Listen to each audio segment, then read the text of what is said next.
Hello everyone, in this video I will show you how to enable or disable interaction control shortcut in Samsung Galaxy S24 Ultra. So before starting the video, don't forget to subscribe the channel and also press the bell icon.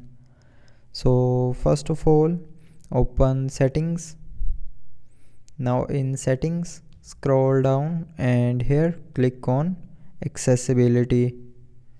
Now in accessibility, click on interaction and dexterity, and here click on interaction control.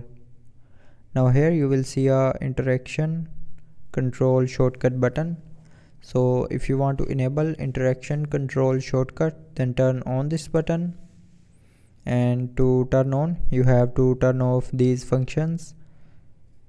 So you have to turn off magnifications, mute with gestures, and palm swipe to capture. And after turning off these features, your interaction control shortcut will be enabled. And if you want to disable interaction control shortcut, then tap on this button again to turn it back off. So with this button you can enable or disable interaction control shortcut in Samsung Galaxy S24 Ultra. So I hope you liked the video. Thanks for watching.